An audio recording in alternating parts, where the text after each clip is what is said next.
ನಮಸ್ತೆ, welcome to sweet news about diet and diabetes. So Vishwavani channel ಅವ್ರಿಗೆ ಮತ್ತೊಮ್ಮೆ thanks ಹೇಳ್ತಾ ಸಂಚಿಕೆಯನ್ನು ಸ್ಟಾರ್ಟ್ ಮಾಡೋಣ. ವಿಶ್ವಾಣಿ ಜೊತೆ ನೀವೆಲ್ಲ ಕೈಗೂಡಿಸ್ತಾ ಇದ್ದೀರಾ, ನಮಗೆ ಬೆಂಬಲ ಕೊಡ್ತಿದ್ದೀರಾ. Once again thank you so much. So ಈಗ ವಿಚಾರಗಳು ಸಾಕಷ್ಟು ತಿಳ್ಕೊಂಡು ಹೋಗ್ತಾನೆ ಇದ್ದೀವಿ, ಹೊಸ ಹೊಸ ವಿಚಾರಗಳು ಹೇಳ್ತಾ ಇದ್ದೀವಿ. ಹಳೆಯ ವಿಚಾರಗಳನ್ನ ಇನ್ನೊಂದು ಸಲ ನಿಮಗೆ ಒಂಥರ ಎಚ್ಚರಿಕೆ ಕೊಡ್ತಾ ಇದ್ದೀವಿ. ಸೊ ಸ್ವಲ್ಪ ಮಟ್ಟಿಗೆ ನೀವು ಅಟ್ಲೀಸ್ಟ್ ನಮ್ಮ 100%ಅಲ್ಲಿ ಒಂದು 10% ಆದರೂ ಈ ಟಿಪ್ಸ್ನ ನೀವೆಲ್ಲ ಅಳವಡಿಸ್ಕೊಂಡಿದ್ದೀರಾ ಅಂತ ಭಾವಿಸ್ತಾ ಇವತ್ತಿನ ಸಂಚಿಕೆ ಅಂದರೆ ನ್ಯೂರೋಪತಿ ಆ್ಯಂಡ್ ಡಯಾಬಿಟೀಸು. ಮತ್ತು ನ್ಯೂರೋಪತಿ ಡಯಾಬಿಟೀಸಲ್ಲಿ B12ನ ಇಂಪಾರ್ಟೆನ್ಸ್ ಏನು ಅಂತ. ಯಾಕಂದರೆ B12 ಊಟದಲ್ಲಿ ನಾವು ಮಾಡ್ಕೊಳ್ಳುವಂತಹ ಒಂದು ಬಿ ಕಾಂಪ್ಲೆಕ್ಸ್ ವಿಟಮಿನ್ನಲ್ಲಿ important B complex vitamin. So neuropathy common ವಿಚಾರ. ಯೂಶಲಿ ಒಂದು 5-6 ವರ್ಷಗಳು ನೀವು ಡಯಾಬಿಟೀಸ್ ಆದಮೇಲೆ ನರಗಳ ಒಂದು ವೀಕ್ನೆಸ್ ಆಗುತ್ತೆ ನಿಮಗೆ. ಅಂದರೆ ಒಂಥರ ಟಿಂಗ್ಲಿಂಗ್ ಆಗೋದು, ಉರಿ ಆಗೋದು, ಆಮೇಲೆ ಕೆಲವು ಒಂಥರ ಸೆನ್ಸೇಷನ್ ಕಡಿಮೆ ಆಗೋದು, ನಮ್ನೆಸ್ ಆಗೋದು, ಇದೆಲ್ಲ ನೀವು ಯೂಶಲಿ ಅದು ಅನುಭವಿಸ್ತಾನೆ ಇರ್ತೀರ. ಮೇಡಮ್ ಈ ಥರ ಆಗುತ್ತೆ, ಈ ಥರ ಮಾಡ್ಕೊಳ್ತಾ ಇರ್ತೀವಿ, ಇದರ ಏನೇ ಮಾಡಿಕೊಂಡ್ರು ನನಗೆ ಇದಾಗ್ತಾ ಇಲ್ಲ, ಈ ಥರ ಆಗ್ತಾ ಇದೆ ಅಂತ ಹೇಳ್ತಾ ಇರ್ತೀರ. ಅಂದರೆ ಕಾಮನ್ ಡಯಾಬಿಟೀಸಿಂದ ಆಗುವಂತಹ ಕೆಲವು ಕಾಂಪ್ಲಿಕೇಶನ್ ಅದು. ಬಟ್ ಅಗೈನ್ ನಾವು ಎಲ್ಲ ವೀಡಿಯೋನಲ್ಲೂ ಹೇಳೋದಿಷ್ಟೇ, ಡಯಾಬಿಟೀಸ್ ಕಂಟ್ರೋಲ್ ಆದರೆ ಇದೆಲ್ಲ ಸುಧಾರಣೆ ಆಗ್ತಾ ಇರುತ್ತೆ. ಕೆಲವೊಂದು ಸಲ ಡಯಾಬಿಟೀಸ್ ಹಳೇದಾಗ್ತಾ ಅಂದರೆ 10 ವರ್ಷ, 12 ವರ್ಷ, 15 ವರ್ಷ ಆಗ್ತಾ ಇದೆಲ್ಲ ಎಷ್ಟೇ ಮಾಡಿದ್ರೂ ಕೆಲವು ತಡೆಗಟ್ಟೋದಕ್ಕೆ ಆಗದೇ ಇರೋಂಥ ಕೆಲವು ಸಮಸ್ಯೆಗಳನ್ನ ನಾವು ಒಂದೊಂದು ಸಲ ಸಪ್ಲಿಮೆಂಟೇಷನ್ ಅಥವಾ ಊಟದಲ್ಲಿ ಯಾವ ಪರ್ಟಿಕ್ಯುಲರ್ ನ್ಯೂಟ್ರಿಯೆಂಟ್ಸ್ನ ಆ್ಯಡ್ ಮಾಡಿದ್ರೆ ಸರಿ ಹೋಗುತ್ತೆ ಅನ್ನೋದು ನೀವು ಬ್ಲಡ್ ಟೆಸ್ಟ್ ಮೂಲಕ ತಿಳ್ಕೊಬೇಕಾಗತ್ತೆ.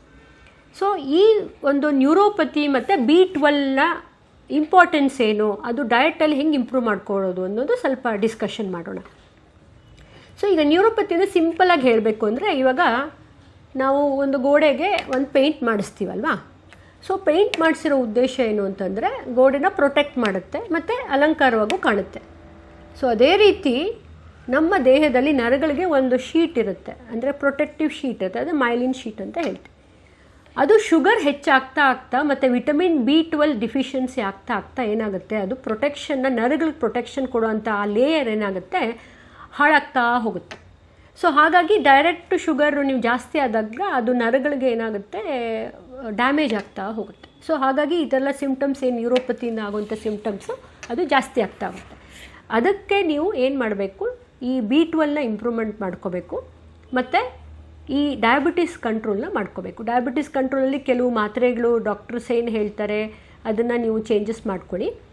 ಈ B12 ಅಂತಂದರೆ ಯೂಶಲಿ ನಮ್ಮ ದೇಹದಲ್ಲಿ ನಮ್ಮ ಇಂಟೆಸ್ಟೈನ್ ಏನಿರುತ್ತೆ ಅದರಲ್ಲಿ ಕೆಲವು ಅಬ್ಸಾರ್ಪ್ಷನ್ ಫ್ಯಾಕ್ಟರ್ಸ್, ಅಂದರೆ ಅದನ್ನು ನಾವು ಊಟ ಮಾಡಿದಾಗ ಅದು ದೇಹಕ್ಕೆ ಹಿಡಿಯುವಂಥದ್ದು ಕೆಪಾಸಿಟಿ ಕಡಿಮೆ ಆದಾಗಲೂ B12 ಡಿಫಿಷಿಯನ್ಸಿ ಆಗುತ್ತೆ. ಆಮೇಲೆ ದೇಹನೇ ಅದು ಉತ್ಪತ್ತಿ ಮಾಡುತ್ತೆ. ನೀವು ಬ್ಯಾಲೆನ್ಸಾಗಿ ಊಟ ತೊಗೊಳ್ತಾ ಇದ್ದರೆ ದೇಹನೇ ಉತ್ಪತ್ತಿ ಮಾಡೋವಂತಹ ಒಂದು ನ್ಯೂಟ್ರಿಯೆಂಟ್ ಅದು. ಸೊ ಅದು ಇವಾಗ ನಾವು ಬೇರೆ ಥರ ಬಿ ಕಾಂಪ್ಲೆಕ್ಸ್ ಹೇಳ್ತೀವಲ್ಲ, B1, B2, B6, ಇದು B12, B6 ಆ ಥರ ಅದು ಊಟದಲ್ಲೇ ಕೆಲವೊಂದು ಸಲ ಸಿಗುತ್ತೆ. ಈ B12 ಏನಂದರೆ ಅದರದ್ದು ನಾನ್ ವೆಜ್ಜಲ್ಲಿ ಮಾತ್ರ ಸಿಗುತ್ತೆ. ಅದೇ ಒಂದು ನಮ್ಮ ವೆಜಿಟೇರಿಯನ್ಸ್ಗೆ, ಯಾರ್ಯಾರು ವೆಜಿಟೇರಿಯನ್ ಫುಡ್ ಫಾಲೋ ಮಾಡ್ತಾರೆ ಅವರಿಗೆ ಬಹಳ B12ನ ಮಾನಿಟರ್ ಮಾಡೋದು ತುಂಬ ಅವಶ್ಯಕತೆ ಇರುತ್ತೆ. ಈ ನಾನ್ ವೆಜ್ ಊಟ ಮಾಡೋರಿಗೆ ರೆಡಿಯಾಗಿ B12 ಅಬ್ಸಾರ್ಪ್ಷನ್ ನಾವು ತೊಗೊಳ್ಳೋ ನಾನ್ ವೆಜ್ಜಲ್ಲಿ ಡೈರೆಕ್ಟಾಗಿ ಸಿಕ್ಬಿಡುತ್ತೆ, ಅಬ್ಸಾರ್ಪ್ಷನ್ನು ಚೆನ್ನಾಗಾಗುತ್ತೆ. ಬಟ್ ಈ ವೆಜಿಟೇರಿಯನ್ ಫುಡ್ ಫಾಲೋ ಮಾಡೋರಿಗೆ ವೆಜಿಟೇರಿಯನಲ್ಲಿ ಯಾವುದೇ ಮಿಲ್ಕ್ ಆ್ಯಂಡ್ ಮಿಲ್ಕ್ ಪ್ರಾಡಕ್ಟ್ಸಲ್ಲೂ ಕೆಲವು ಮಟ್ಟಿಗೆ B12 ಇರುತ್ತೆ. ಬಟ್ ಅಗೇನ್ B12 ನಾನ್ ವೆಜ್ಜಲ್ಲಿ ಇರೋಷ್ಟು ಮಟ್ಟಿಗೆ ಹಾಲು ಮತ್ತು ಹಾಲಿನ ಪದಾರ್ಥಗಳಲ್ಲೂ ಅಷ್ಟಿರೋದಿಲ್ಲ. ಈ ಕಾಳುಗಳಲ್ಲಾಗಲಿ, ತರಕಾರಿಗಳಲ್ಲಾಗಲಿ, ನಟ್ಸಲ್ಲಾಗಲಿ ಇದೆಲ್ಲನೂ poor source of B12.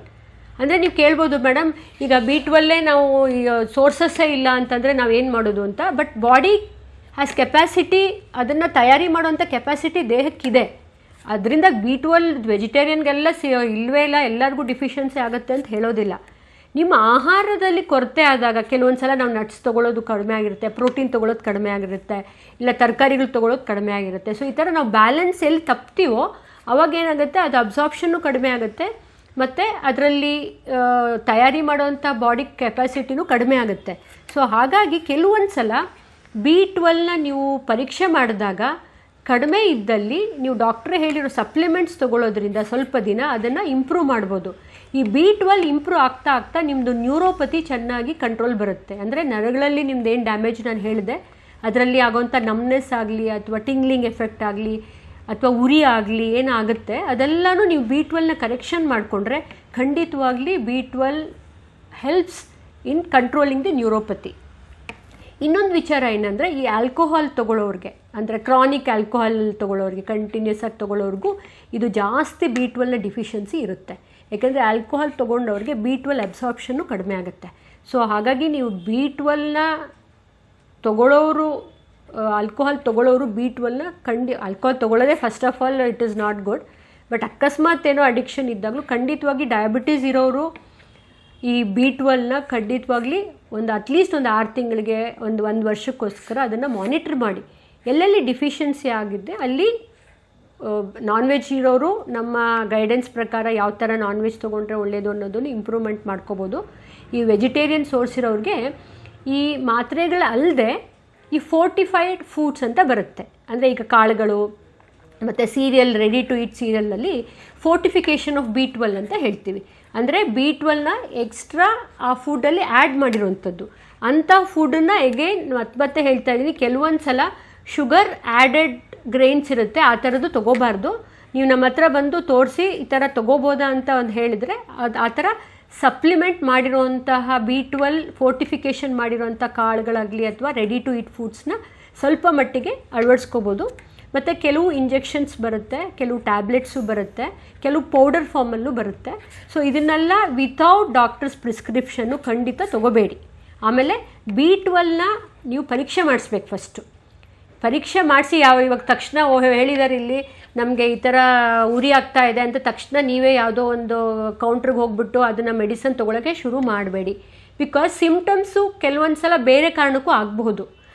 B12 ಪರೀಕ್ಷೆ ಮಾಡಿ ಲೆವೆಲ್ಸ್ ಕಮ್ಮಿ ಇದ್ದಾಗ ಮಾತ್ರ ತೊಗೊಳ್ಳಿ. ಸುಮ್ಮನೆ ನೀವೇ ಇಲ್ಲ ಎಫೆಕ್ಟ್ ಬಂದ ತಕ್ಷಣ ತೊಗೊಳಕ್ಕೆ ಹೋಗಬೇಡಿ. That's all dangerous. ಯಾಕಂದರೆ ಜಾಸ್ತಿ B12 ಆದರೂ ಕೂಡ ಅದು ಎನಿಥಿಂಗ್ ಗಾದೆನೇ ಇದೆ, ಅಮೃತನೂ ವಿಷ ಆಗುತ್ತೆ ಅಂತ. ಸೊ ಹಾಗಾಗಿ ಯಾವುದೇ ಒಂದು ತೊಗೋಬೇಕಾದ್ರೂ ಒಂದು ಮಟ್ಟಿಗೆ ಅಥೆಂಟಿಫಿಕೇಷನ್ ಇಲ್ಲದೆ ನೀವೇ ತೊಗೊಳಕ್ಕೆ ಹೋಗಬೇಡಿ. ಈ B12ನ ಕೊರತೆ ತಕ್ಷಣ ಡಯಾಬಿಟೀಸ್ ಬಂದ ತಕ್ಷಣ ಆಗುತ್ತೆ, ತಕ್ಷಣ ತೊಗೋಬೇಕು ಅಂತ ಏನಿಲ್ಲ.